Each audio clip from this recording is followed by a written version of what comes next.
Yo, it's Bernard, aka the Scarlet Spider, just chilling in a very dimly lit room. And I'm Samir, the King in Black. And welcome to another episode of the Angry Blerds podcast. Where the nerds are black and the nerds are angry. Alright guys, first things first, I am not home, so I am up in St. Augustine at a friend's house. So please excuse the bad lighting. I did not bring my ring light because... Unprofessional. Churlish. Bitch, you don't even have a ring light. You sit in front of a bright ass TV. OLED, son. But yeah, so don't worry. Lighting will be back to regular next week. All right. So we got a lot of news this week, and we're going to be reviewing Creed 3, Episode 2 of Season 3 of The Mandalorian, and Episode 8 of The Last of Us, which is the penultimate episode of the season. All right. So first bit of news of the week. So we got some Daredevil Born Again news, and this makes everyone very, very, very excited. John Burnard will be reprising his role as Frank Castle, a.k.a. the Punisher. Bernthal or Barenthal? Bernthal. What did I say? Bernthal. Oh, no, it is Bernthal. Bernthal. Bernthal. So, yeah. So he will be coming back, and Deborah Ann Woll and what's the name? Alden Ellison, who played Karen Page and Foggy Nelson. No confirmation on their return, but it is rumored that they could possibly be recast. And speaking of recasting, so the actress who originally played Vanessa Fisk on the Netflix series has been recast by Sandrine Holt. So I know her mainly from the reboot of MacGyver that was on CBS a few years ago. So yeah. She was I can't find the original actress's name. But yeah, so and the director will be Michael Pusta, who worked on Dexter, Elementary, and Blue Bloods. Oh, and he also directed the pilot for Homeland. So I can't wait to see what they do. Hopefully they push the envelope, because a lot of people are like, man, it's on Disney Plus, it's going to be TV-14. I want my blood and stuff. We don't know what it's going to be. Did they watch Werewolf by Night? I think Werewolf by Night was TV-14. What was it? I'll double check on the Disney Plus app real quick.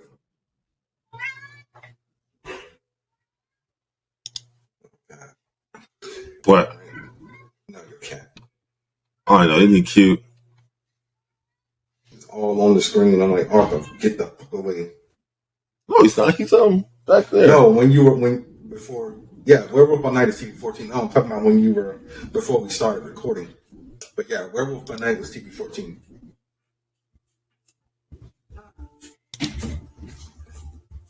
What you got, man? Hold on. I'm still getting myself set up. Come on, but really? All right. So, what do you think of the Tmnt trailer? I don't like it. Shocker.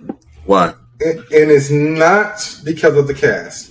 I have no problem with the cast being actual, people in their teens or early 20s. Okay. I don't know a lot of the cast. The only person I actually know from the cast is Shamon Brown Jr.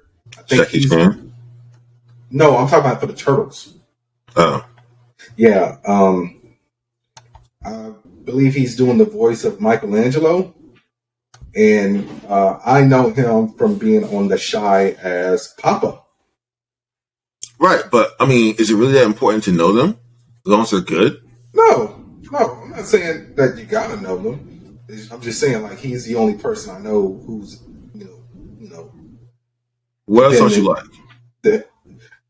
I don't like the design of the Turtles. I have no problem with April being black, because everyone's mad about that, but people did not watch what was not the 2012 series. I want to say Rise of the Ninja Turtles. April was black. April was black on one of those Nickelodeon. She was black in two iterations, actually. The Nickelodeon one with the CGI animation. She was black. No, she was white. She was white in that. Yeah, no, it was just a recent. It's just the more recent one. So it's like, why are people getting mad about that? But yeah, so let's go over the voice cast. So we got Nicholas Cantu as Leonardo, Shimon Brown Jr. as Michelangelo, Micah Abbey as Donatello, Brady Moon as Raphael, Jackie Chan as Splinter, Ayo Birdie, who we just talked about a few weeks ago. She's on that show that I was telling you about on Hulu, The Bear. Oh. Yeah, she's April. Seth Rogen is Bebop. John Cena is Rocksteady. Why don't we always get wrestlers to do one of the voices of Bebop or Bebop or Rocksteady? Because I think Sheamus was Rocksteady in almost that Shredder's Revenge. Out of the Shadows. So yeah, John Cena is Rocksteady. Hannibal Buress is Genghis Frog. Rose Byrne is Leatherhead, so they gender swap Leatherhead. Ice Cube is Superfly. That is an original character. There's no knowledge whatsoever of Superfly. At first, I thought they meant Baxter Stockman, but no. So Post Malone is Ray Follett. I don't know if Ray Follett was ever in the original cartoon. I'm actually rewatching it now. I just started it today. But I know Ray Follett from the comic. Maya Rudolph. Oh, Paul Rudd is Mondo Gecko. Maya Rudolph is Centaur Utron, which I guess is supposed to be an Utron. Maybe like they're gender swapping Krang. I don't know. But his race is called Utrons. Natasha Demetrio is Wingnut, so another gender swap. And Giancarlo Esposito is Baxter Stockman. Yeah, I have no problem with the animation. They're only like that Spider-Verse style with like very slow frame rates, it looks like. Maybe somewhere between like 20 to 30, maybe even lower. But yeah, I mean, I just don't know.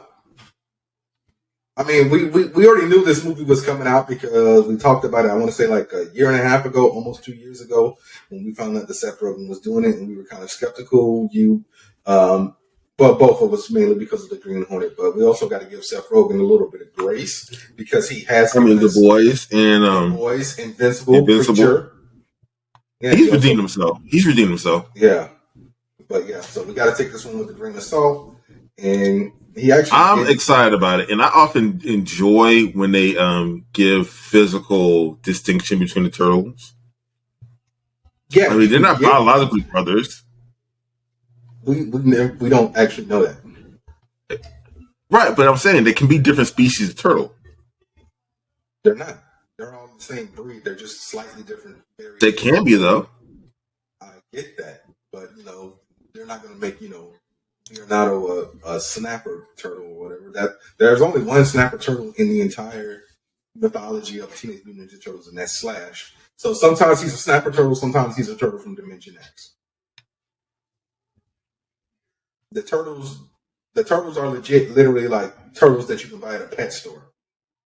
I mean, how many different variations of turtles you can buy at a pet store is the question. Mind you can buy a lot of variations of turtle at a pet store, by the way.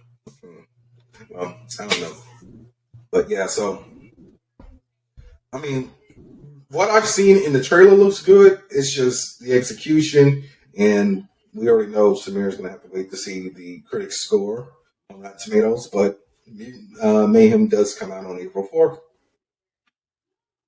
But yeah, I'm just surprised they actually got Ice Cube to do a voice. I mean, why? I don't think Ice Cube has ever done voice work on anything. That's not true. What did he do? He's definitely done voice work before. I'm looking at his filmography right now, dude. He did a voice in a video game in Call of Duty Black Ops. Oh, he did. Oh, no. He was just the producer on the Friday the Animated Series. So I'm looking at his filmography right now, dude. I am not seeing any animation whatsoever. Yeah, it's all live action, dude. He's done it before. Bro, I can read every movie right now. Boys in the Hood, Trespass, CB4. All right, you don't got to go through all that. Okay, so why are you trying to you remember Torque? No one remembers Torque. That movie was awful. It was trying to be fast. Whatever happened to Martin Henderson? He lives he was an X. Look at that. You the main one talking shit, and you watched the movie that he was in. Hey, it was good. and he lives in LA. But yes, I saw that. Oh yeah, Book of Life. The Book of Life. Yes. Ice Cube was in the Book of Life? Apparently. I didn't even see that on here. Oh no, no, yeah, he's an actor. Yeah, the candle maker. Yeah. All right. So one role. Of his extensive filmography, but yeah. So Mutant Mayhem drops in August. What did I say? August 4th. Yeah, August 4th, 2023. We're gonna take it with a grain of salt, but I'm not highly excited. See, I don't know if it's because I've been reading the Teenage Mutant Ninja Turtle comics for a decade plus. I would have preferred for them to go the route of the IDW comics. So you can still have your origin story, but put a plot twist on it. So, bro, did you know that in the original cartoon, Splinter was a human who got turned into a rat? No. Yeah, like I said, I'm rewatching the show, so yeah, that was a thing. So do what they did in the comic. Have them be reincarnated versions of themselves from feudal Japan. I mean, it's right there, dude. Just adapt the comic, and I don't know. Okay, look, if you're gonna, my philosophy is at this point in my life is if you're gonna do it well. All right, we don't need another Mortal Kombat debacle. All right, where they try something new and it was terrible. Yeah, but that's the thing, though. You can't replace a turtle with a whole brand new character because we had that debacle in the 90s, but nobody was replaced. It was a character who went along the name of Venus de Milo. To the point where Peter Laird and Kevin Eastman said, this person does not exist. Like, I can't remember. It was awful. Right now. I think it was Sophie Robinson. I forget what was her stick? She had magic. Oh God. And I kind of want to go back and watch Next Mutation since I'm on this like turtle craze since I got Shredder's Revenge and been playing the Cowabunga collection. Bro, I mean I downloaded the whole 87 series, all 10 seasons. Because of video games. So yes, I kind of do want to watch the Next Mutation. But no, you don't. Where was I going with this? Made me forget my train of thought. Oh yeah, so I think it was more recently. I can't remember the name of the writer. Unfortunately, she basically had to beg IDW to let them make her own version of Venus. In their version, Venus was a human who got turned into a mutant frog who got experimented on by a mad scientist who is now. She traveled to the future, met her future self. They kind of like did like this weird brain sync. So now she's actually a full turtle as opposed to like some Frankenstein monster. Her mask is actually like it's like a tattoo. So it looks cool. Yeah. But like I said, tentatively excited. Got to see where it goes. All right. So that was your story. I pretty much took it over, but I'm gonna go ahead and go on to my next story. So the Penguin series coming to HBO Max. Samir, are you excited about that? I mean, we know how you feel about basic street level thugs in the Batman verse. I never found them interesting. Honestly, it's like if I want to see mob drama, I watch The Sopranos. Like I think they need to pull it back. Yeah, but The Sopranos is so dated. Look, the point is, if I want to see, keep in mind, is one villain. I mean, that's Penguin's whole shtick. Yeah, but that's why he's never one thing. Like I don't know how they're going to do it. It's just going to be riveting crime drama. That is it. That doesn't breathe Batman to me. Well, that's why, because it's. I mean, bro, what do you think the odds are that Robert Pattinson's going to suit up and show up in this series? Not much. That dude's busy.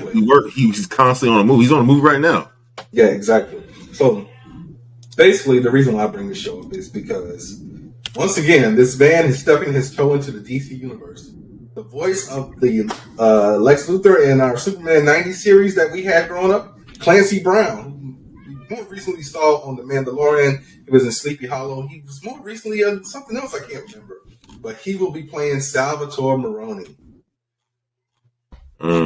So yeah, I mean, you gotta get. Oh, he was on Dexter New Blood. He killed Jamie Chop. Oh, yeah. So not Jamie Chung. Yeah, so the synopsis is Brown will appear as Salvatore Maroni, a notorious Gotham City crime boss. The character was referenced repeatedly in the Batman as his arrest by corrupt Gotham officials and the collapse of his criminal empire allowed for Carmine Falcone's organization to rise. Maroni was previously played by on-screen actors like David Zayas in Gotham and Eric Roberts in The Dark Knight. So yeah, don't forget Clancy Brown is also Mr. Krabs in the SpongeBob. He was also in Shawshank Redemption, and he was also he was in Highlander, and he will be in John Wick Chapter 4. So. As far as Elseworld stuff goes, there's not a lot of it that I like. I like the Batman. I like Superman and Lois. So I will be giving the Penguin a shot. I might try. It's not that I outright hate it. It's just that I'm not seeing a reason to watch it. Interested in it, yeah. It's mob stuff. Like that doesn't read Batman. No, you're wrong. Batman's shtick is he has to root out organized crime. We get it. It's just how long does he have to do that? And does that have to be the focus?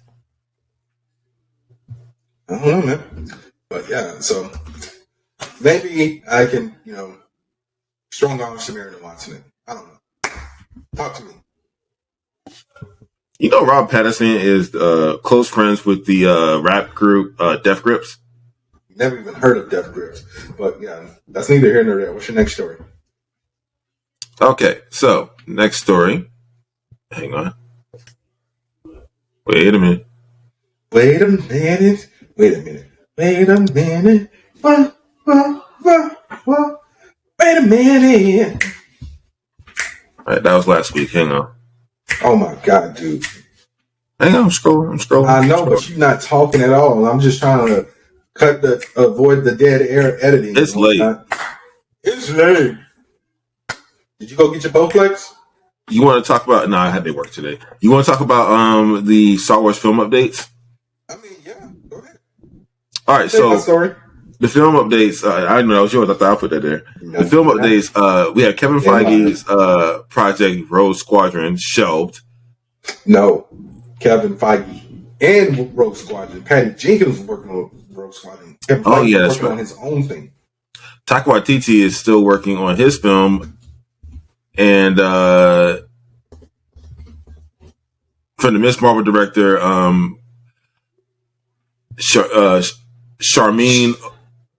Wow, I don't know how to pronounce the last name. Charmine Abdiag Chinoy. The problem is, it's hyphenated, so that makes it harder. So that's in the works. I don't know. The idea that we have a slower pace of Star Wars projects. Well, Bob Iger's slowing down everything. He's basically saying that, you guys fucked up while I was going. So you saw what Solo did. You butchered Rise of Skywalker. Film. It just had some here and there. No, I'm saying it was a box office bomb. That's what he's saying. So he's restructuring everything. Like he's saying, like the MCU is oversaturated. So he's putting a hold on that. He's like, characters don't need 4 fucking movies. So we're gonna slow that down as well. All right. So yeah. What does he mean by characters? I mean 4 movies. Who got 4 movies? Thor. Thor. Well, look, it's not that he didn't need 4 movies. It's that 2 of those movies are trash. Yeah, I mean, Love and Thunder. It had high hopes. The expectations for that movie was way up here, and it did not mean. Taika just put too much of himself in the movie. It was fun the first time around, but you didn't need it to be all goofy and campy the second time around. But it was fresh. So it was Thor: The Dark World. But yeah, so Taika Waititi is rumored to be starring in the Star Wars film that he's working on. He needs to not do that so much. It's Taika Waititi. He's always going to put himself in every single movie he does. So I recently showed my wife Jojo Rabbit. That movie is so good. Okay, where are you going with this? It's a good movie. Done by Taika Waititi. Okay, you could have brought up What We Do in Shadows as well. I didn't show her that. Or there was another one he did that was what's it called? What was it called, dude? Help me out. No idea. Hang on. Cat alone. Leave the goddamn cat alone.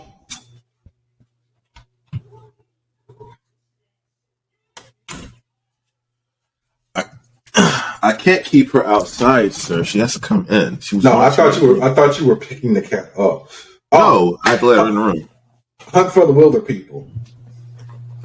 So yeah, he was also in that. So yeah, he's always going to put himself in everything he does. Okay. All right, next topic. All right. But yeah, so next story. I should take some mirrors, but I'm not going to do that. Go ahead. I don't know. You talk about the Avatar exclusive digital release.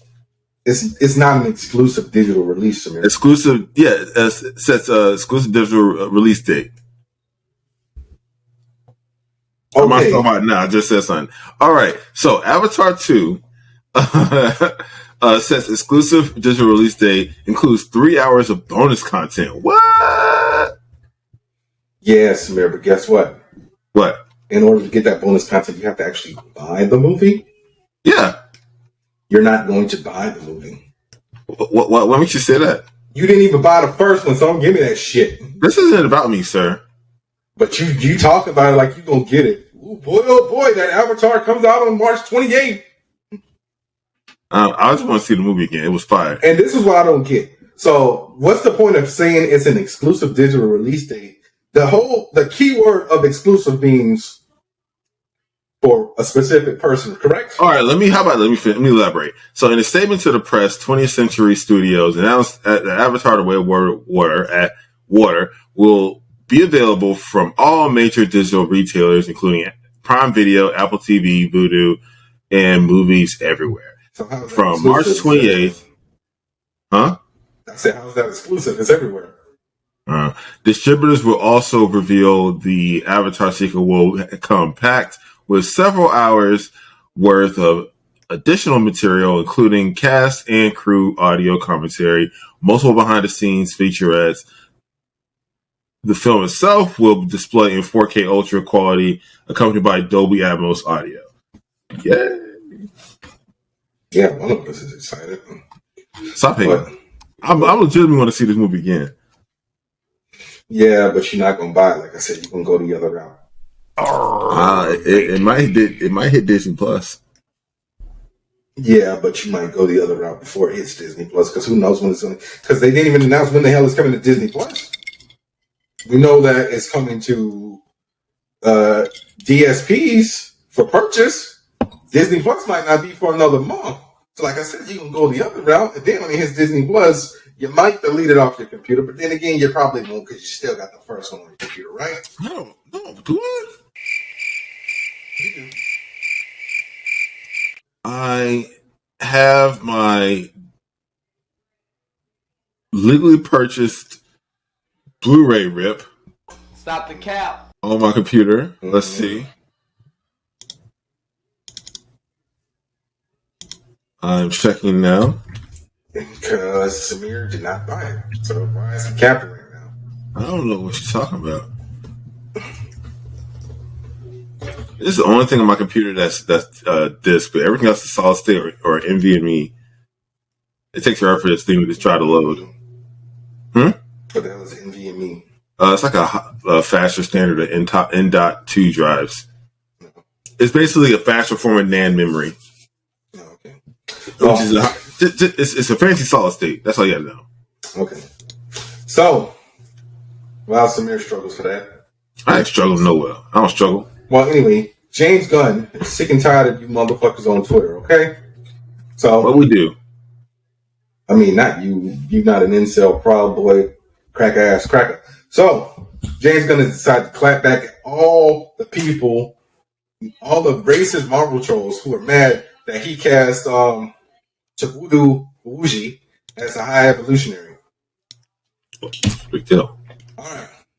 The high evolutionary, isn't he like red? Yeah, we don't know what color he is.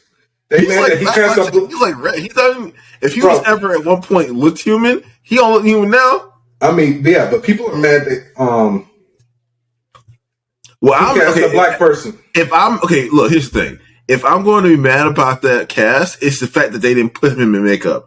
Cast him. He's probably a great actor. Great, go for it. Black power. Can he look like the high evolutionary though? I mean, that's my problem. Okay, so the high evolutionaries had many different looks. We True. just know him from that main red look that he's had for like the past 30 years. Hell, bro, that's a long time though. Yeah, but bro, perfect example. Spider-Man Unlimited. You remember that little show got canceled after one season? What about it? The High Evolutionary looked like fucking Highfather from the New Gods. Well, anyway, so here's what one of the trolls. Well, here's what several of the trolls wrote on Instagram and Twitter and whatnot. Damn it, another white guy they made into a black guy. Why couldn't they just leave him white, or I don't know, pick a different minority? He was never white though. How about Asian or a Latino? How many Latinos and Asians are in the MCU? Like a total of 5? Or bro, he's been red for the longest. He's never been white. Yeah, because they don't and won't. It makes them. Well, next time a major character, hero, or villain will be trans or homosexual or non-binary. When in the comics, they are not sad and pathetic. They're picking based on race and what's PC and not acting like what's established. So I'm getting tired of this fake fandom. He's been red for 40 years. I'm looking at a comic strip from like, what year is this comic?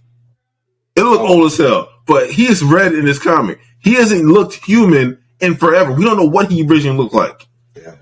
So here's what James Gunn said. I chose the best actor, period, and the best person for the role. I don't give a shit what the ethnicity Djibouti Wujudi is. So stop with your racist presumptions on why he was chosen. And by the way, he's playing a guy who's almost been purple in the color.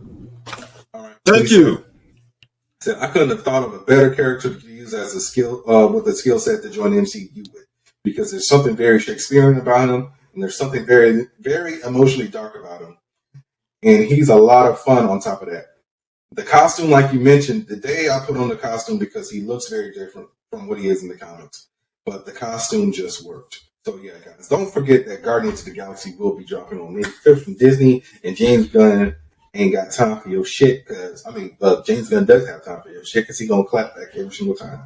So James Gunn basically said, fuck you and your mama.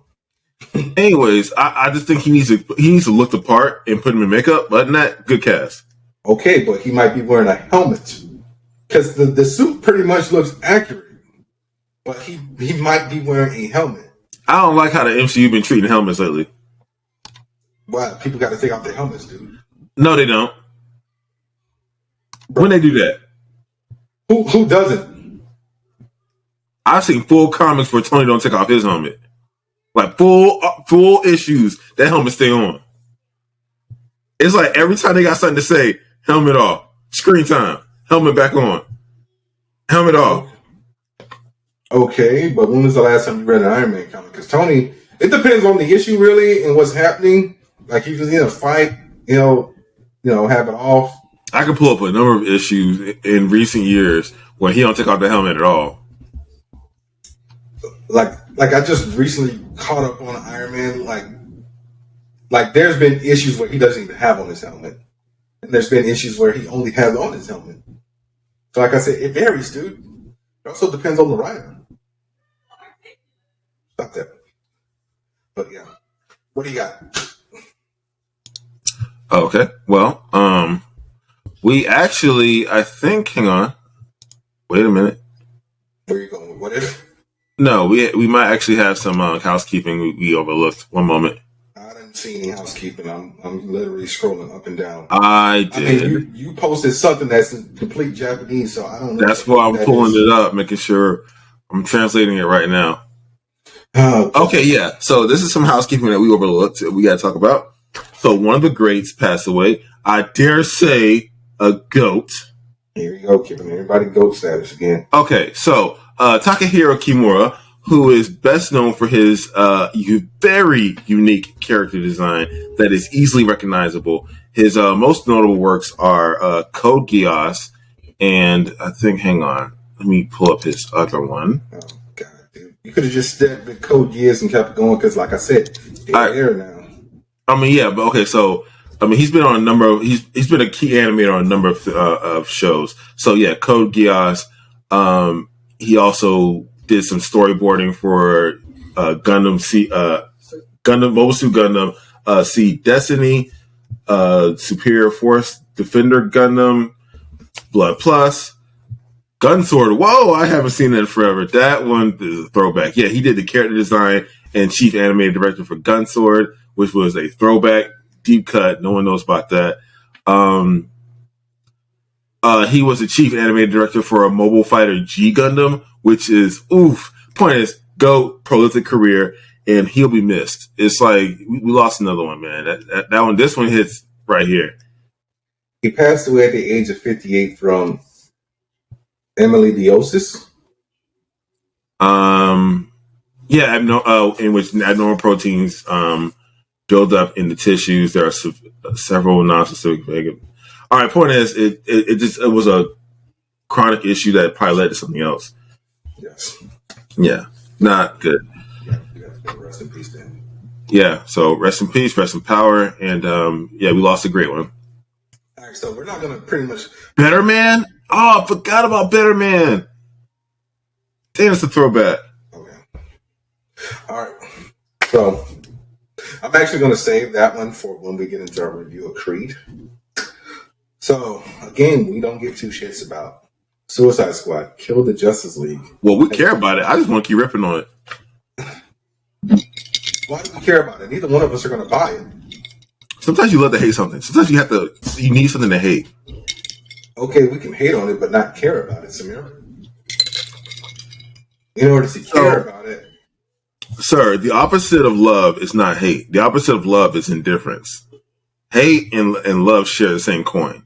Two sides of the same yin. And indifference is in the middle. No, indifference is not in the middle. Indifference is you have no emotion towards it whatsoever. And I have no emotions towards it. Right. But hatred is a very intense emotion. Okay, it is parallel. Something we are indifferent about. Is that better? Yes. But right, I hate it. I hate everything about this game. Bitch, make up your mind! I hate it. So Suicide Squad Kill the Justice League has been delayed again with no known release date. So I don't know what... Yeah, so I don't know what they're going to do. Basically, I think they're going to retool some of the live service aspects. They may remove them altogether, which is going to be very hard to do. If they can't remove the gun mechanics out of the game because that's the whole game. They would have to rebuild the whole game from... Yeah, so I don't know how long this game is going to be under, but they screwed the pooch, and they're going to have to pay the price. Right, this game was going to fail. I'm sorry. They had that scene writing on the wall. This game was going to fail. I don't know why they thought this was a good idea. They wanted the Fortnite crowd to come in. Yeah, but they saw Avengers go down. Technically they didn't see Avengers go down because people have been taking dumps on Gotham Knights since it came out. Keep in mind that wasn't Rocksteady. That was Warner Brothers. It don't matter. It's like it came out and people saw that it was a live service game. And they took dumps on it. The game was not well received. So then this game comes out, everyone's already hating on it. There's not a single street. Hey, speaking of dumps on Gotham Knights, are we going to watch the pilot and shit on it next week? That comes out Tuesday. It comes out on Tuesday. Oh, man. I can't wait to see how bad that show is. Anyways, yeah, so the point is, there's not a single positive preview of this game. Like they gave us a comprehensive presentation, not a good one, but a comprehensive one, and no one had anything nice to say about that presentation or what they showed us. Everyone hated it. Yeah, everyone was like, "What the shit is this?" But yeah, so a reporter by the name of Jason Schreier, he actually posted a tweet. I don't know if he's got some type of inside deal with Rocksteady. You know who Jason Schreier is? No, I don't. I believe he's from IGN. Tell me. He's from IGN, if I'm not mistaken. He actually works at Bloomberg. He does not work for IGN. Nah, hang on a second. I am looking at his Twitter right now. It says, reported at Bloomberg, co-host of the Triple Click Pod, New York Times bestselling author of Press, Reset, plus Blood, Sweat, and Pixels. It says nothing on his Twitter bio about IGN. Oh, Blood, Sweat, and Pixels. That's where I know him from or something else. But I've heard that name a lot. He's definitely... Kotaku, there it is. That's where we know him from, not IGN, Kotaku. Well, maybe he doesn't work there anymore. No, well, he worked there from 2011 to 2020. Oh, okay. Yeah, I knew he was a big name in the journalist industry. So he said, for what it's worth, a delay like this is mainly for polish, not to overhaul the core gameplay that caused the backlash. Suicide Squad started off as a game as a service. What the fuck? Did he tweet this drunk or something? He said, Suicide Squad started off as a game as a service and will remain one short of a complete reboot, which would require a much longer delay. So, yeah, I mean, I'm good on this game. Not even pre-ordering it. I mean, Kevin Conroy's last performance is Batman, and they just shit the bed. So yeah, I'm good. We'll still talk about it when it comes out, obviously, and initial reactions and whatnot. But yeah, neither one of us is buying this game. I mean, unless the bear decides to go gray market, justify the purchase. Nope. But yeah, so talk to me. All right, I'm going to do a hot take on a show I've been watching that's very endearing and well done. So I had the pleasure of watching the first 8 or so episodes of Moon Girl and Double Dinosaur, and I saw Moon Girl and Double Dinosaur. Keep in mind, that's probably going to be 20 episodes, but you can't watch goddamn Superman and Lois, which is 15 hour-long episodes in a dead universe. The universe is dead. It's an Elseworld story. The universe is dead. You watch the Batman, you gonna watch goddamn Joker, Folly of Jew. Guess what? Elseworld. Dead. Continue. Anyways, what was I saying? Oh yeah, so yeah, near and dear to my heart. This show has definitely just won me over immediately, and I just can't sing it enough praises. So, I mean, the premise is pretty simple. We have Lunella Lafayette. In this particular iteration, she's 13 and not younger. What is she in the comic? Like 8? Somewhere between 8 and 10. Right, yeah. So she's now because now they gave her a new book just because the show came out. She might be older now. Yeah, so like 13 Marx Brothers. Yeah, they're gonna stay 8 years old forever. 90s. Yeah, 13-year-old genius living with her parents and grandparents on the Lower East Side of New York. See, where grandparents came from? They gave her. They want to have a more close nuclear family. Her grandparents help out. They actually add a lot of flavors to the family. Yeah, so she activates a portal, and a red-horned Tyrannosaurus steps out with the support of her friend Casey. She becomes a superhero named Moon Girl and names the dinosaur Devil Dinosaur. So, off rip, the show is highly expressive and very colorful, and I love the highly kinetic and just fluid way they animate everything. And they take a lot of pages from other modern contemporaries in its own vein, like Steven Universe or another show that's close to dear to my heart, Adventure Time. And a lot of their episodes deal with music and other themes of emotion and just growing up. It's a really good show. And I'll always champion a show that gives little girls of color self-esteem. I'll always back a show like that. Yeah, I got no problem with that. I just don't like the hyper animation of it per se. Like why? On the trailer, because bro, that's not the Moon Girl I was reading like 4 years ago when the book came out. So yeah, but I mean, you yourself knows that when they switch an artist and a writer, a show's theme, the tone could change drastically. On a Disney show, not so much. Yeah, but I've seen them do that in books all the time. Yeah, that's a comic. Now I'm talking like they pulled a complete 180 from the concept of the original series, and basically, yeah, but the original series it's giving Teen Titans Go, dude. It's not, and you're actually very wrong. This show definitely doesn't take it. This show isn't a satire of itself. Teen Titans is a satire, and it definitely pokes fun at itself. This show does not poke fun at itself. I mean, this can't really poke fun at itself because, dude, I don't know of anyone who had children at the time when this book came out originally in 20. When the hell did the first Moon Girl and Double Dinosaur series come out? 2015. Oh, it's been long? Yeah. So, yeah, I mean, but it just seems like it's over the top animation. I mean, like, it's kind of hard to explain, dude. So I'm gonna stop right there because like everything is like I've seen a few clips and my God, you remember that first arc of her book? She swapped brains with the dinosaur and she flipped out in the middle of class.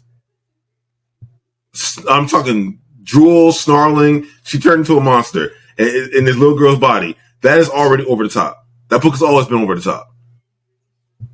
Okay, but also her choice in costume. She's a child. I mean, yeah. I mean, a child would pick that as a costume, but I just feel like they're going to drop the ball, like, because I don't. With everything that happened with humans, I don't even think they're going to make her inhuman. She's just going to be a girl with a dinosaur. Is she inhuman? Yes, that was her backstory. She's a goddamn human. That's why she switched brains with Devil Dinosaur. Oh, okay. That might be it. No, that was it. Ain't no bite. So, yeah, I just feel like they're going to drop the ball and just. Well, unfortunately, Inhumans are dead, so. Yeah. Not watch the show. Oh, yeah, she is Inhuman. I just told you that. Bro, why you gotta Google stuff like I don't know this stuff off the top of my head? You do this every single time. I don't. It's just I was surprised. I forgot about that part of the story. But I just told you that. You're like, I don't know. Oh, shit. Bernard was right 2 seconds ago.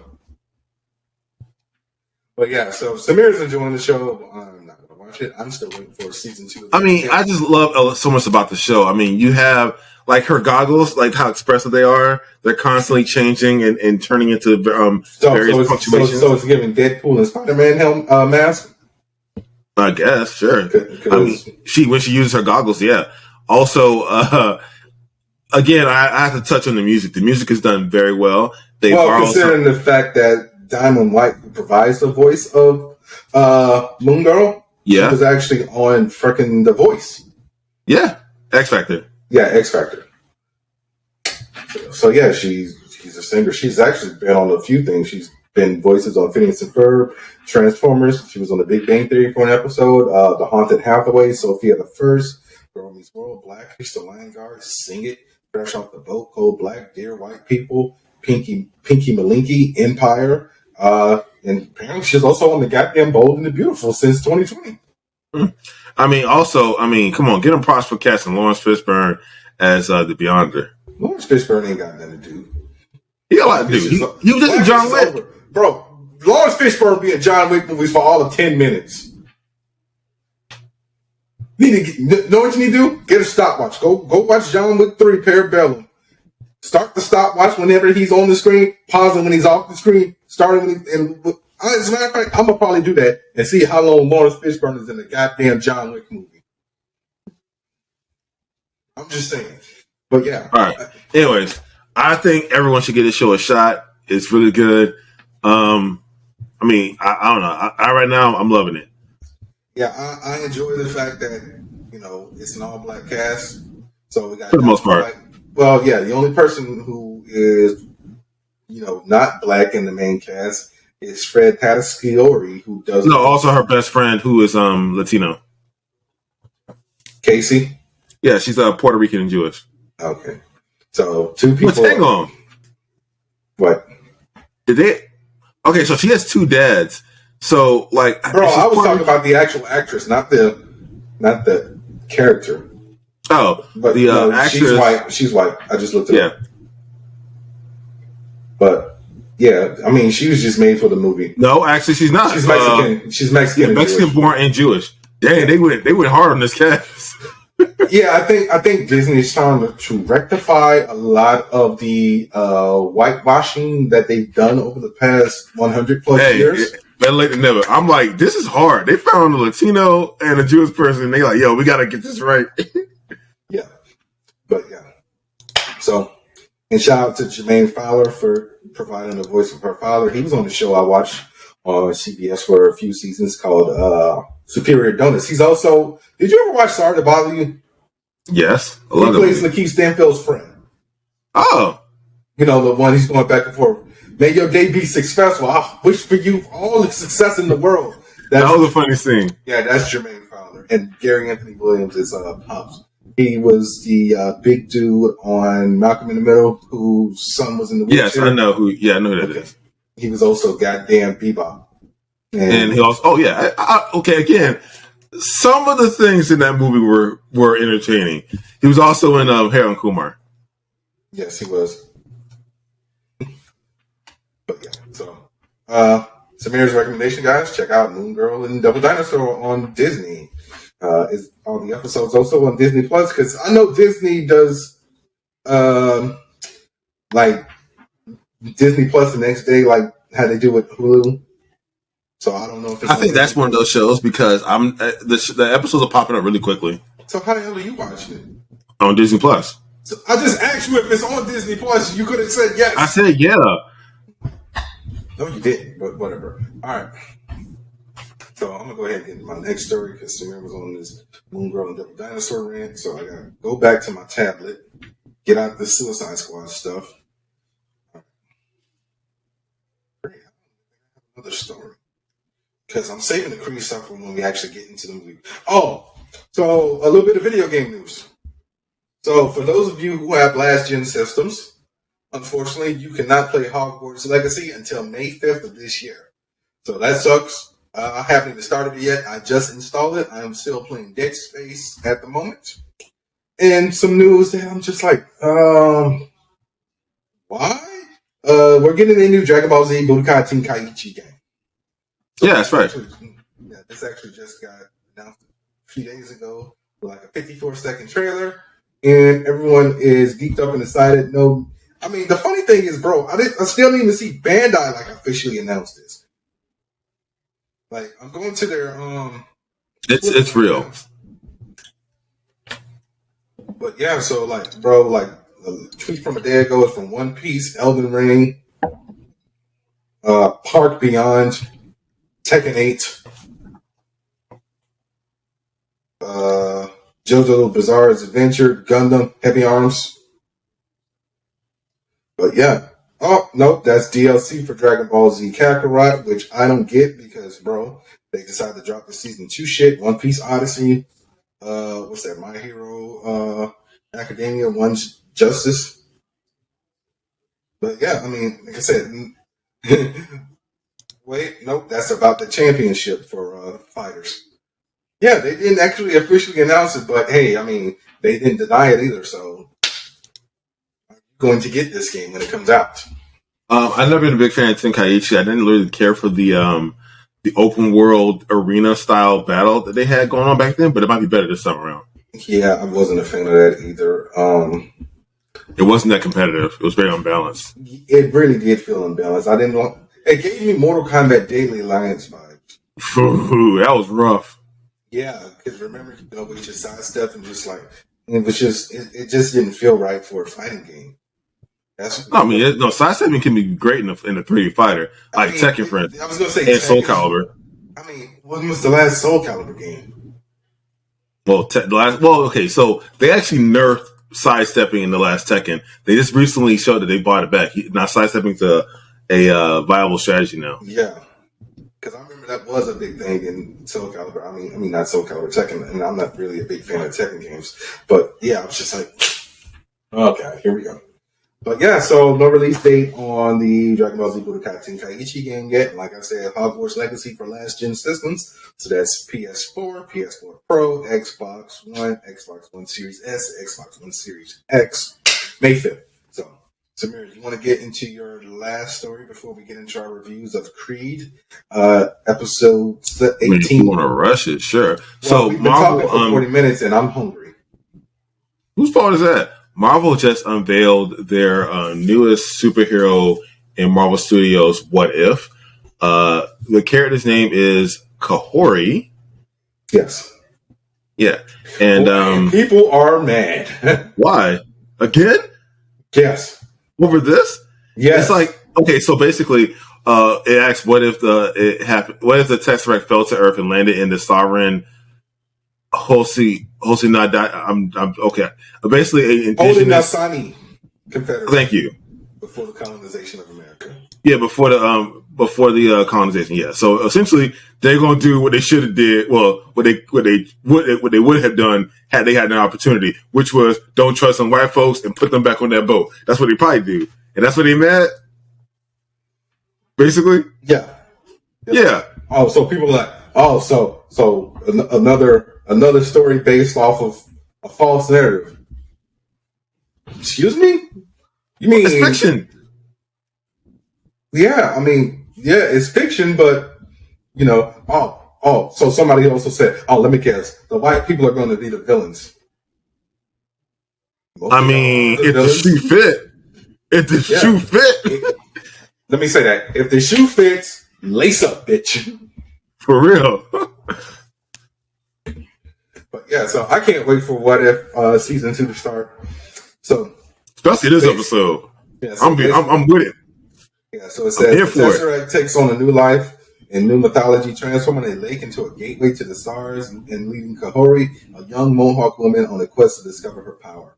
So they actually gave out a lot of information on this episode already. So it says written by but I want to see I want to see the presentation, the conclusion. I want to see the lead up, the build up, everything. I'm living for it right now. Yeah, so it says written by Ryan Little, who's already a writer on What If. It says the episode was created in close collaboration with members of the Mohawk Nation, like historian Doug George and Mohawk language expert Cecilia King, to ensure cultural authenticity.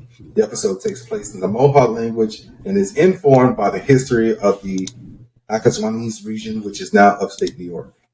So Doug George is excited for viewers to see this episode. It tells a remarkable story of a native Mohawk perspective, which is truly unique and historical. It will give viewers new, challenging entertainment perspective on the land's first peoples.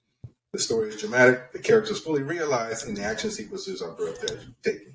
The episode is exceptional in another sense. It's done with complete cooperation of the Mohawk people, from dialogue to adornment. So I actually like when people do things like this. So like how we had pretty much the entire cast on ASL when Kevion Woodward was on The Last of Us. Yeah. We got this with Prey last year. So Disney's doing the work die hard. We also got it with Creed. So we're actually going to get into that because we got a lot of fun facts about that movie and everything that's happening with that. So I hope Marvel, treated the people of the Mohawk Nation with, genuine gratitude. I mean, they didn't pull Adam Sandler, Dr. Jackson. What are you talking about? Ridiculous Six. I mean, that was a comedy, right? So no, but they had told the indigenous people on set and the consultants that they would also be authentic and respectful to their culture while they made the comedy, and they weren't. And when the people said, "Hey, listen, this is a bit much. Can we walk this back?" They didn't listen, so they walked off the set, and then they just didn't listen to their criticism. People got upset and got offended. So, and they basically walked back what they said they would do. It's a whole thing. You can look at it's not a good look for Happy Madison. Damn. And Netflix is guilty too. Yeah, I think Netflix might have been like, "No, do this." I don't know. I mean, I feel like Adam Sandler wouldn't have done that. Yeah, he would. Bro, Adam Sandler, from what you see of Adam Sandler online, he just seems like that's not his first. So his thing though, it's like you can argue because that's not his first time doing something like that. So he got a track record. Like, Don't Mess with the Zohan. That movie is not good. Not in the sense of quality. His movie's dumb. Yes, I mean to say that its subject matter, tone, and overall plot is insulting and offensive. Yeah, I remember going into that movie and I just it's tasteless. It's not good. No, I mean, it's one of those times like, bro, like in the mid 2000s, I was just going to movies just to get laid. It's like, bro, this movie is bad. Want to just smash it? No, I'm not talking about writing, acting, or anything like that because that's all his movies suck. I'm saying strictly the fact that he took the Israeli-Palestinian conflict that is still going on as we speak and made a comedy about it. That's not in good taste. I know. Yeah, and on top of that, he's on the opposing side. Like he's Jewish, so the fact that he chose that side is a bad look, considering that historically the Israeli government has been very oppressive and to the Palestinian population in the Gaza Strip. It's like I said, it's a politically not a good stance to take, and he took it. And it's that movie is not good. Yeah, I mean. So, anyways, like I said, that he has a track record. I ain't want to get into it, but yeah, that dude got a track record. Yeah, you got to take it with a grain of salt. All right. So, review corner. What do you want to do first? We can either do Creed 3, The Mandalorian, or The Last of Us. All right, I feel like The Mandalorian's going to be the shortest one, but let's knock that out quick. All right. Let me get the info on The Mandalorian real quick, because I thought we were going to do Creed first, but I forgot we also got all the little fun facts about Creed. I'm going to go in on Creed. That don't sound good, dude. I mean, what do you mean? Is that a good thing? Because you said, I'm going to go in on Creed, dude. Yeah, I'm going to go in. Like I said, the way you say that, it just doesn't balls deep sound good, but you really need to stop that. All right. So, Chapter 18, The Mines of Mandalore. Directed by Richard Morrison. Written by Jon Favreau. Synopsis is, The Mandalorian and Grogu explore the ruins of a destroyed planet. So, I thoroughly enjoyed this episode. I don't know what the fuck was going on with Din Djarin, but he was taking L's this whole episode, pretty much. I mean, he was alone. He got taken by surprise. It happens. Multiple times, dude? Yeah. All right. So the episode starts with Din going back to Tatooine, and I can never remember the name of the chick who's the mechanic. Say what now? I can never remember the name of the chick. Peli Motto. So, yeah, he goes to try to get the memory core for IG-11. Which I feel like that side quest, like, oh, yeah, you can't get it. So, oops. Yeah. Yeah, she's like, nah, just take this other droid. The astromech droid. Like, yeah. Oh, okay, I guess that's not going to happen. And, I kind of want to see that. I kind of want to see the assassin droid back, but I guess we're not going to get that. I mean, do we feel bad for this astromech droid? Because he ain't want to go. Yeah, but he's okay. Yeah, until they got the Mandalore where he got scooped up. No, he's okay now. They pulled him back out. After who knows how long. So, we get these weird cave creatures whose name I can't remember. Bo-Katan. I've said the name of them. I don't think he did. I don't think she did. She did when Grogu went and got her. Because remember, she said they used to live in the woods or whatever, and now they just live in the ruins. Drawing a blank. I mean, yeah. I mean. So not only did Din get abducted by them, he got abducted by this weird, like, alien one-eyed thing that was in the machine, then got into a bigger machine. And, bro, you think, okay, so quick question. When Din told Grogu to go get help, because, he's teaching him the ways. Yeah, he said go get Bo-Katan. Yeah, and he's teaching him the ways of the Mandalorian. Do you think Bo was going to murk Din?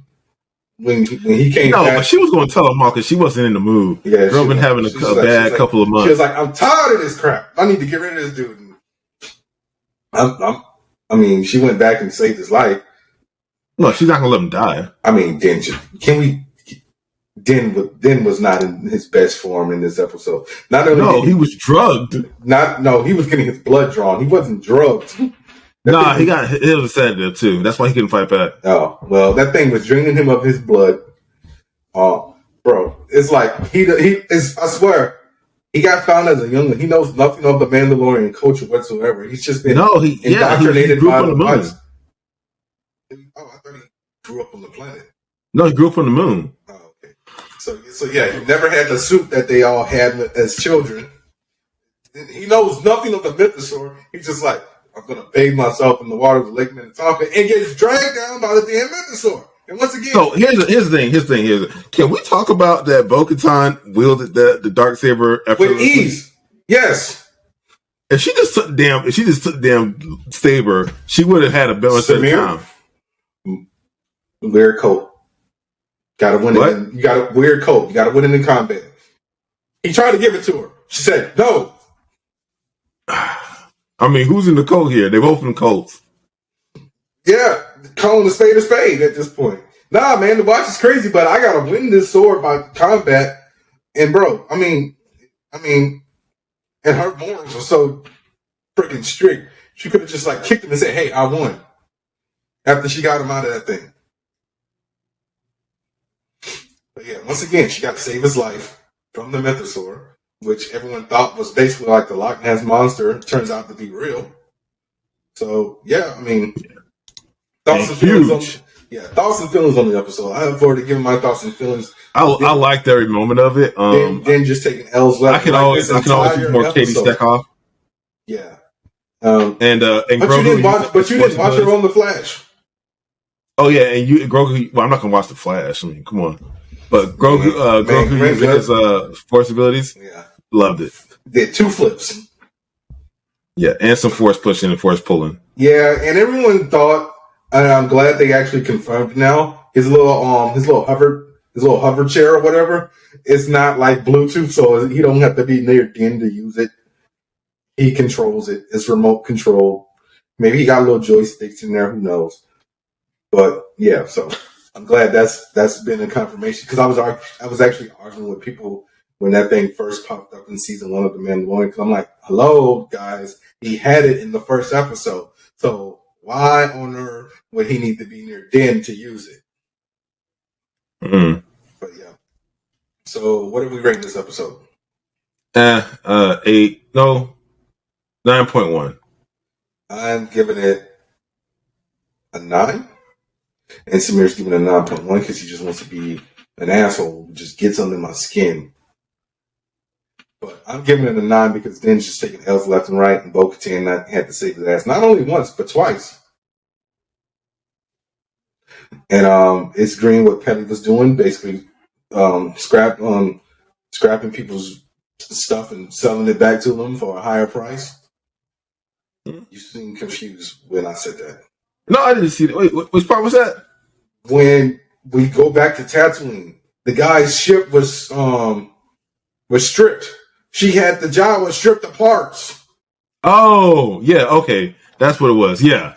Okay, I caught that part. Yeah. Yeah, so that was a dream. What are we going to do now? Do you want to do The Last of Us, or you want to do Creed? Last of Us. All right. So, guys, the penultimate episode of The Last of Us. I don't know why IMDb says 10 episodes when it's only 9. So, episode 8, When We Are in Need. I'm sorry about that. Directed by Ali Abbasi, and this episode was written by Craig Mazin or Neil Druckmann. I don't know. I don't know if either one of them actually wrote the episode, but that's what IMDb says. So, synopsis of the episode: Ellie crosses paths with a vengeful group of survivors and draws the attention of his leader. A weakened Joe faces a new threat. So I pretty much love this episode. Scott Shepherd played David. Troy Baker, who for those of you who don't know, is the voice of Joel in the game. He's also done voices in other things. I believe he was the Joker in Arkham Origins. I think he also did no, he didn't do the voice of Sonic. What the hell am I thinking about? He's done voice acting for years and whatnot, but he was James. He was David's right-hand man. So David gave me creepy pedophile vibes. Troy Baker shot a horse. So it's funny that it says a lot that the most unsettling thing in this universe is a sex predator, right? And cannibals? Unknown cannibals? A cannibal sex predator. Yeah.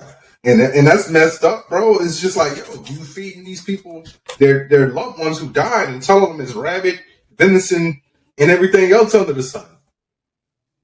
So yeah, Ellie goes hunting. She takes down a deer because they are on their last leg of beef jerky.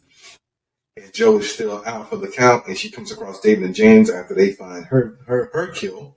And she's like, yo, we can split it, and we can share stuff with you. So David tells James to go back to the base and get some medicine, and he's like, that's not cold, literally go get some medicine. And David and Ellie have a conversation, and you find out that one of their members was actually killed by Joel in episode 6. So the guy who basically prison shamed Joel with that baseball bat was one girl's father. And can we talk about how David got these people basically like a cult? No, they're definitely cool. Yeah. So my question is, they no. All right. You see this thing prevalent in media a lot, especially with these post-apocalyptic setups, where your boy threw the first punch. Why y'all mad he got murked? Like, if he would have chilled out, he would have got murked. They acting like, oh, they need to go bring back the justice. I'm like, your boy threw the first punch. Yeah, but they don't know that. My God. I mean, when they like same thing with Samir, you should know by now. There's always three sides to every story. Joel's side, the guy's side, and the truth. So the other two guys who went back was like probably like, yo, man, we got attacked, and I can't remember the guy's name. Mark got killed. By who? It was an old dude and a little girl on a horse. But Mark started it. Yeah, they're not gonna say that. So yeah, they took Ellie back to their home, and Ellie kind of found out that they were cannibals. And can we talk about how she broke his finger and he just slammed her face up against the bars? I think Bella Ramsey played that. That was a good line. It's like, Ellie, tell the girl who broke your fucking finger. That was such a good line. Oh my God. I mean, that was in the game, so I'm glad. I'm glad some lines are being taken directly from the game. And sometimes, they change it a little bit just, so it's not exactly a copy and paste. But some things need to be copied and pasted. So, most of this episode was copy and paste from the game. Pretty much, yeah. The only thing, they changed two things. So, they changed the weapon that Ellie kills David with. So, they changed it from a machete to a meat cleaver. That's inconsequential, though. I get that, but I like the meat cleaver. It's just the long strikes as opposed. They just seemed like they were a little bit more in close. And the other thing was that Joel found Ellie outside of the clubhouse. Yeah, as opposed to going in after her. And listening to the official podcast, they said that makes more sense because how the hell did Joel get in there? All right. Everything was locked up. So yeah. So we got one more episode left, man. Can't wait. Yep. What do you rate this episode? Because this one, for me, is 10. Well, this is like one of the episodes, one of the instances in the series that solidifies Joel's and Ellie's relationship, and I thought they executed it very well. Yes. Because Joel was basically useless in this episode because he was still recovering from, his injury and that germ-infested needle going into his skin. So yeah, and also and Ellie just stabbing him in various places because she don't know where her vein is or how. So apparently, according to my paramedic roommate, it's not that was ineffective. You could do it that way. It's just it would have been more effective for her to find a vein. Yeah, but that works too. It just looks really painful. Yeah. So yeah, what do you give the episode, dude? 10.0. Okay. All right. So, guys, check out The Last of Us on HBO Max Sundays at 9 p.m. because last episode is here when you guys will hear this episode. All right. So, let's get into it. A movie that Samir kind of didn't want to review. I kind of coerced him into reviewing it. Creed 3, directed by Michael B. Jordan in his directorial debut. Did he also help write it? No, he did not. This was written by Keenan Coogler and Zach Balin. So this is a direct sequel to Creed 2, which was released in 2018, and it's the third film in the Creed franchise and the ninth film overall in the entire Rocky franchise. So it stars Michael B. Jordan, Tessa Thompson, Jonathan Majors, Wood Harris, Florian Montague, and Felicia Rashad. So basically, this follows Adonis Creed. He faces off against his childhood friend and former boxing prodigy, Damian Anderson, who is played by Jonathan Majors. So the movie, I missed the first couple minutes because I'm putting them out there. Chris, Loco, Johnny, all y'all was late. Okay? So we missed a few minutes at the beginning of the film. Once again, missing the first 5 minutes of the film. So I'm pretty sure it started off with because I saw when Donnie beat up the guy from the group home. So I don't know how much of that I missed before that or what. I mean, you also see the opening match? They show that. They show that after Adonis' opening match. Match. Yeah, they show that after the flashback. Oh, okay. Yeah, it starts with the flashback and then it cuts to his final match in 2002. Oh, okay. So yeah, so I guess I didn't miss that much. I mean 2020, not 2002. So yeah, the flashback was in 2002 when they were kids. And then it cuts to his final match where he retires, and you find out that. So I have an issue with these movies. Mm-hmm. It's the timeline. So his final match is in 2020, and by then his daughter's probably like 6 or so. Okay. Because we jump forward to 2023. So what year does Creed 2 take place? Because his daughter was a newborn in Creed 2. Yeah. But remember, Creed 2 came out in 2018, so does it take place in like... Obviously not. 2010? I mean... Obviously not. I just wanted them to like... Why is that important? They didn't tell you the year any of these movies took place. It actually does. Creed 2 takes place in 2017. Oh, there you go. So maybe his daughter's like 7 or 8. I don't know. Who cares at this point? 17, 18, 19, 20, 21, 22. So she's 5? That girl is too big to be 5. That girl looked like she was maybe like 8. Probably 6. She's definitely She's definitely not a second grader. Yeah. So he has his final match and retires, and then we jump forward to 2023. I'm just gonna right, because they did say 2002. No, yeah, they said 2002 for the flashback of when they were kids, and it says he won his match in 2020 when he retired. So yeah, it jumps forward. It just says present day. So I don't know if this movie is taking place in 2020 or 2023. That's what I'm talking about. Like the Rocky movies, they had a pretty solid timeline, so you knew where everything was. So yeah, so basically, his friend Damien, who was played by Jonathan Majors, went to jail when they were younger in the flashback. You don't get that because they gotta build up to that. So he gets out of prison. Adonis is retired. He moved the Delphi boxing gym from basically where it was on like the east side of LA to like the west side of LA, and it's a bigger complex, and he bought it, so he's basically the owner of it. And he's managing fighters now. Yeah, he's managing. He's basically become Floyd Mayweather. Because Floyd Mayweather also manages fighters. I don't know if he has a boxing gym or whatnot, but yeah, and he's also got he built up a nice rapport now with Victor Drago. So he's got a fighter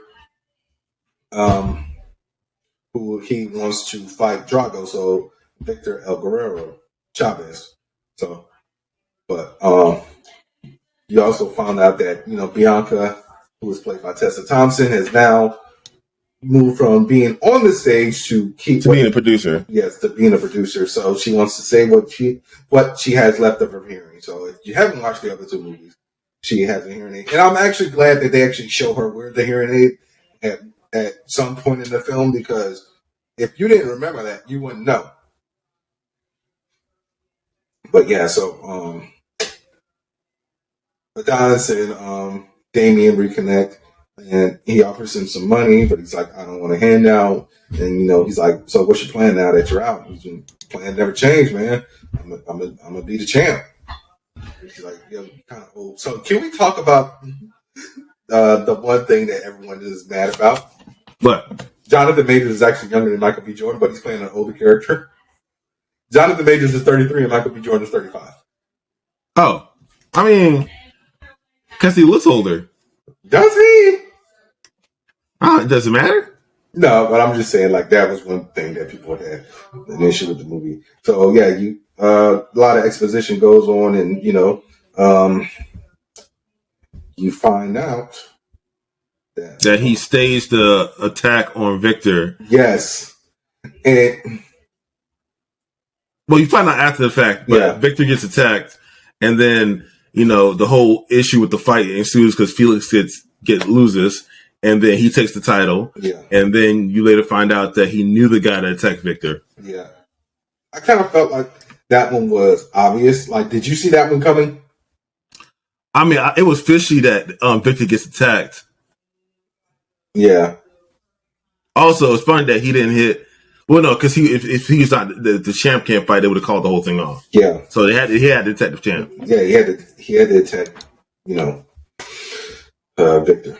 So, yeah, we find out that Damien was actually writing Adonis letters for the longest, and Adonis claims he never got them, and we find out why. So, Felicia Rashad kept those letters from him because she felt like Damien was a bad influence on him.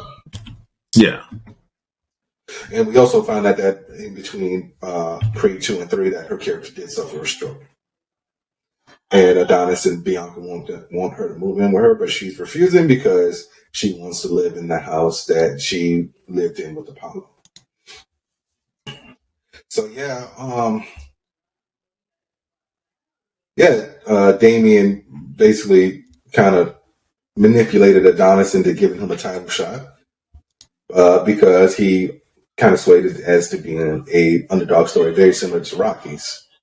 And like Samir said, we also found out after he beat Felix. Oh, can we talk about how Felix punched his teeth out? Oh yeah, bro, when he could pull out the mouth guard and like his front teeth, I was like, ooh, shit, and he just spit the teeth out. It's like, so yeah, basically a friendship that was already on the verge of fracturing splintered, and Adonis went on First Take with Stephen A. Smith, and Dame decided to call in and basically try to air him out.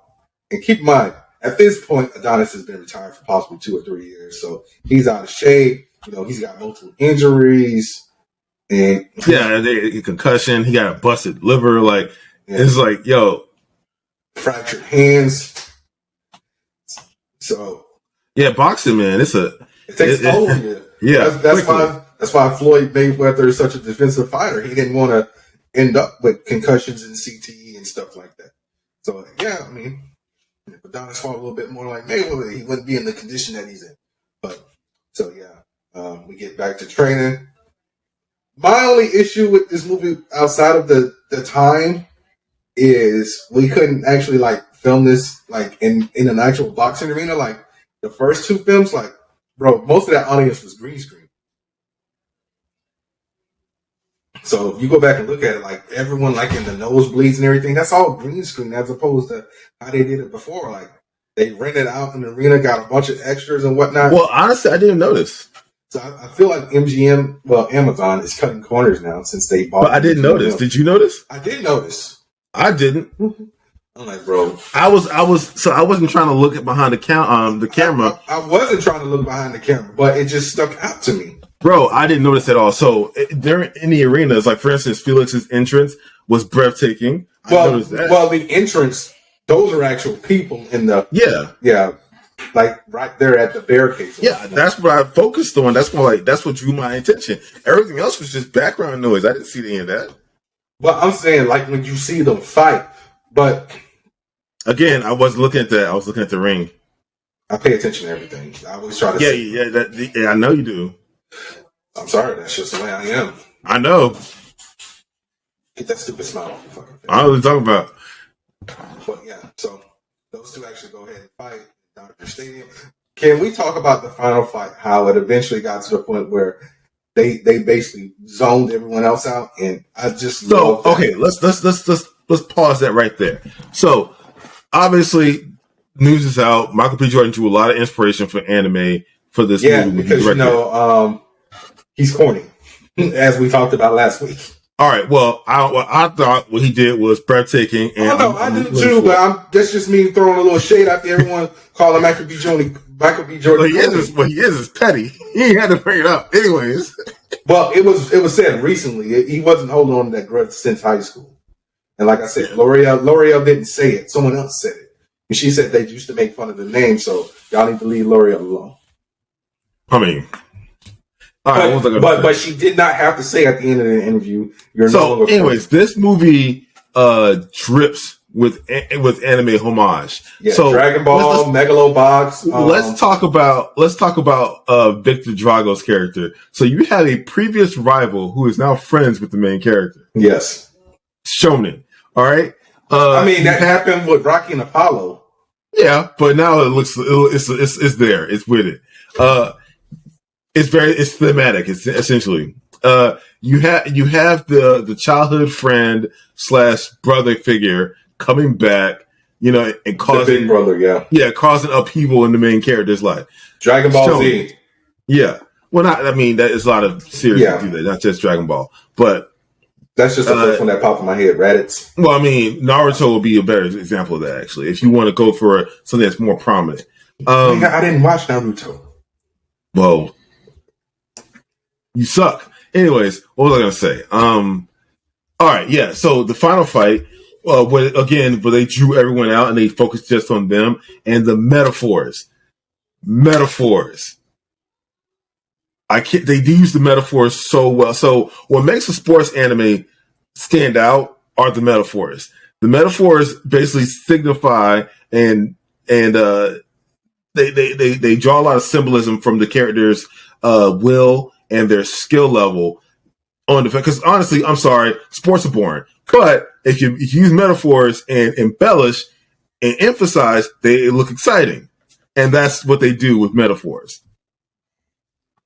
So you have these two characters who are battling against each other, all this drama, this connection, this shared trauma that they have, and it's basically on display on the ring with them, and that's what the metaphor shows. It's very anime. Yeah, because I'm here for it. They show that when they isolate them specifically to the ring, they show them still seeing themselves as seeing their opposition as that kid that they grew up with. For like a few seconds before they get up and start going at it again.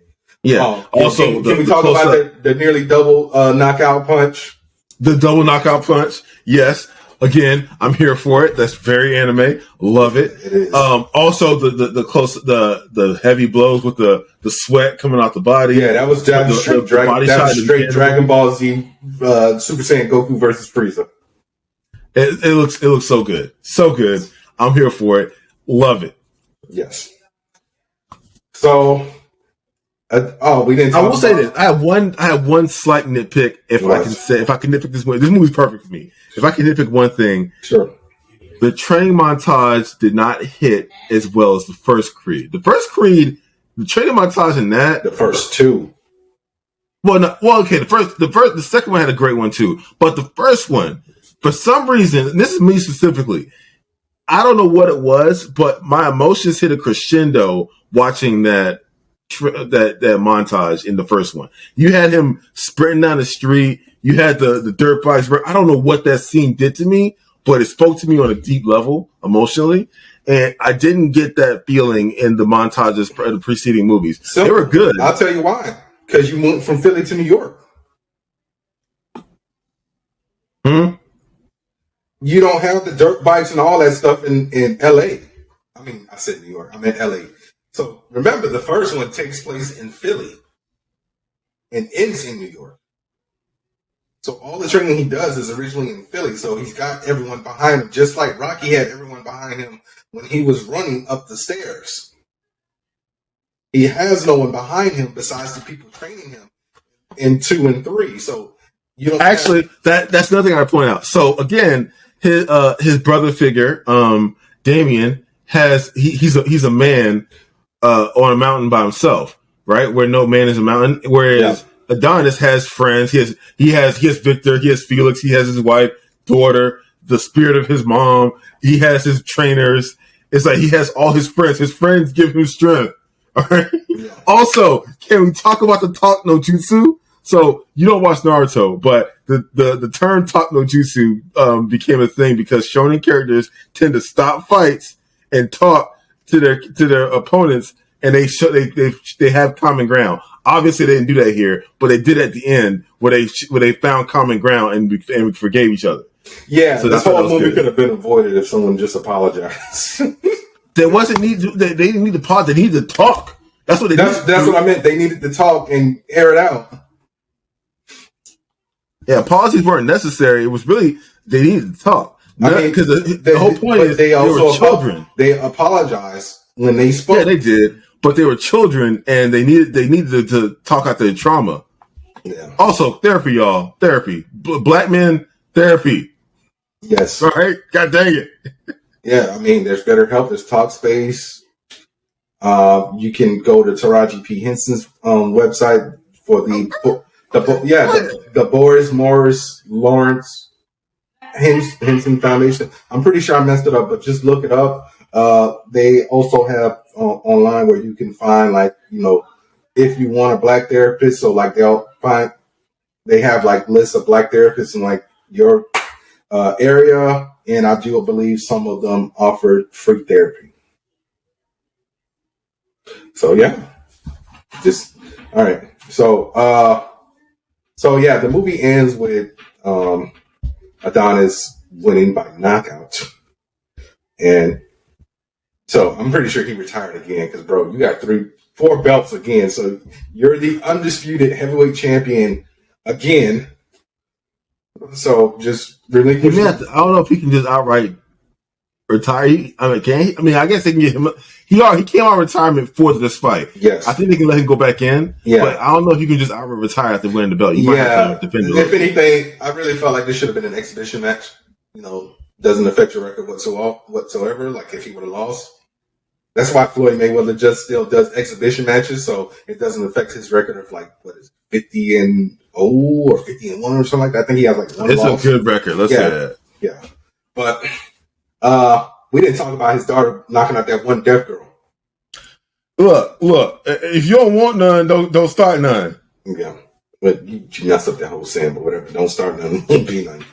But yeah, so he was low. Nuck if you buck. Did you just tell me to read between the lines? No. But yeah, so he low-key teaching his daughter how to fight, and that became a whole thing. And once again, every issue in this movie could have been handled with a freaking conversation. He could have had a conversation with his mother before he blew up and basically caused her to have another stroke. He could have had a conversation. That's not what caused her. I don't think it was called a stroke. Bro, it was just her time. He pushed her over the ledge. He could have had a conversation with his wife instead of blowing up on her in front of their daughter. Everything could have just been handled with a conversation. No, stop putting up walls, people. Yeah. So we got some news already about everything that Michael B. Jordan wants to do with this. So we already know that there is a Drago spinoff coming from MGM. Hence, I believe that's the reason why Sylvester Stallone wasn't involved with this one whatsoever. I don't know. It seems like he kind of got some bad blood with MGM, so I don't know if they're trying to kick him out of it and everything. But yeah, so these are all rumors. Okay, so Michael B. Jordan wants to create anime. I'm here for it. Sure. We can get some like straight up anime fights on the style of like Megalobox and Baki Grappler and whatnot. He also wants to do a live action television series, and he also wants to do a project focusing around Amara, his daughter. So who's played by me. I will watch that. Yeah. So he said like one of the biggest things that he had to learn in this film was ASL.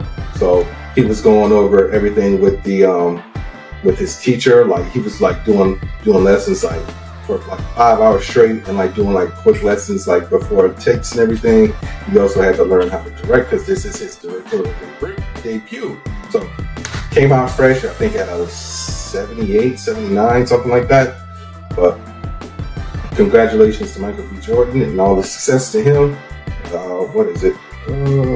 Yeah, the box office is doing very well so far. 88% on Rotten Tomatoes. Yeah, the box office is doing well. So they already broke 100 million, and they're going to continue to get money. Yeah, and the budget was only like 75. So, yeah. I don't know, dude. It might start to taper down because Screen Did just came out, and I actually saw it. Who knows? I saw it Friday night. Pretty good. So I think we can skip 65. Just yeah. Off of Rotten Tomatoes score because I already know Samir's not. I'm not going to spend money on this. It's 33. It's 33%. Fuck that. I love Battle Driver, but fuck that. So I might still go see it on Tuesday. Shout out to Tmnt Theaters. But Samir, what do you give Creed 3? I love every moment of it. I have no notes per se, so I will give it a solid 10.0.1. Yeah, I'm giving it a 9.75. Just like I said, the time issue, the timeline is kind of skewed, but that's really my only issue. So yeah, 9 3/4 for me, guys. So I think we are going to call it a wrap. We've been talking for an hour and a half. So this is Bernard, aka the Scarlet Spider. And this is Samir, the King in Black. And that was another episode of the Angry Blerds podcast. Join us next time. Same Blur channel, same Blur network. Yeah, guys. So next week we will be reviewing the final episode of The Last of Us. Yeah. So 19. Giraffes or bus? Okay, episode 19. You always gotta pick up these goddamn cats. The internet loves cats. Episode 19 of The Mandalorian. Nobody watches this, dude. We get probably 5 views a week. And why are you hating? Then you know what? She'll be a star. She'll bring it. Look. Oh my gosh, she's so beautiful. In Scream 6. So guys, be sure to rate, review, subscribe, tell a friend, and we will see you next week. Live long and prosper. Samir, tell the people goodbye. Tell the people goodbye, Emerson. She says goodbye. Bye, people. You in this goddamn cat. Now, put down the damn cat.